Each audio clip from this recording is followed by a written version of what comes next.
ইসরায়েলের দক্ষিণাঞ্চলে ফিলিস্তিনের প্রতিরোধ সংগঠন হামাসের হামলা এবং গাজায় ইসরায়েলের পাল্টা হামলার 1 বছর পূর্তি ছিল 7 অক্টোবর সোমবার। গত বছরের 7 অক্টোবর দুই পক্ষের মধ্যে শুরু হওয়া এই যুদ্ধ এখনো চলছে, এমনকি বিস্তৃত হয়েছে লেবানন সহ আরও কয়েকটি ফ্রন্টে। 7 অক্টোবর ইসরায়েলের দক্ষিণ সীমান্তবর্তী এলাকায় নজিরবিহীন হামলা চালিয়ে 300 সেনা সহ প্রায় 1200 জনকে হত্যা করে হামাস যোদ্ধারা। গাজায় বন্দী করে নিয়ে আসা হয় প্রায় 250 জনকে। হামাসের হামলার জবাবে ওই দিন থেকেই অবরুদ্ধ গাজায় নির্বিচারে হামলা শুরু করে ইসরায়েল। 23 লাখ বাসিন্দার এই উপত্যকায় ইসরায়েলি বাহিনীর হামলায় 1 বছরে নিহত হয়েছেন অন্তত 41,870 জন। জনসংখ্যার হিসেবে গাজার প্রতি 55 জনের একজনকে হত্যা করেছে ইসরায়েল।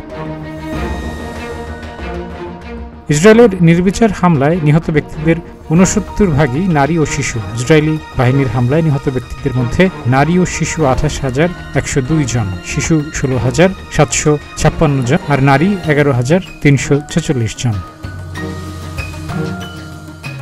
এই 1 বছরে ইসরায়েলের হামলায় আহত হয়েছেন অন্তত 97,166 ফিলিস্তিনি। গাজার মোট জনসংখ্যার হিসেবে ইসরায়েলের হামলায় প্রতি 23 জনের একজন আহত হয়েছেন। তবে হতাহতের প্রকৃত সংখ্যা আরও বেশি বলে মনে করা হচ্ছে, কারণ শুধু ইসরায়েলে আসা হতাহত ব্যক্তিদের ভিত্তিতেই তথ্য পাওয়া গেছে। ইসরায়েলি বাহিনীর বিরামহীন হামলার কারণে যোগাযোগ ব্যবস্থা ভেঙে পড়ায় অনেক মরদেহ হাসপাতাল পর্যন্ত আসেনি। এছাড়া ইসরায়েলি বাহিনীর হামলায় বিধ্বস্ত ঘরবাড়ি ও স্থাপনার ধ্বংসস্তূপের নিচে 10,000-এর বেশি মরদেহ পড়ে আছে বলে ধারণা করা হচ্ছে। ইসরায়েলের অব্যাহত হামলা এবং পর্যাপ্ত উদ্ধার সরঞ্জাম না থাকায় এসব মরদেহ উদ্ধার করা সম্ভব হয়নি। পাশাপাশি উদ্ধারকর্মীরা জীবিতদের উদ্ধারে বেশি জোর দিচ্ছেন।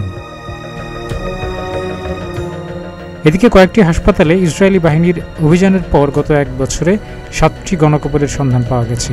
এসব গণকবরে 520 জনের মরদেহ পাওয়া গেছে। গত 1 বছরে গাজা উপত্যকায় 40,000-এর বেশি স্থাপনা লক্ষ্য করে বোমা হামলা চালানোর কথা জানিয়েছে ইসরায়েল। তাদের দাবি, একই সময়ে 4,700 সুড়ঙ্গ ধ্বংস করা হয়েছে। ডেস্ক রিপোর্ট, প্রতিদিনের বাংলাদেশ।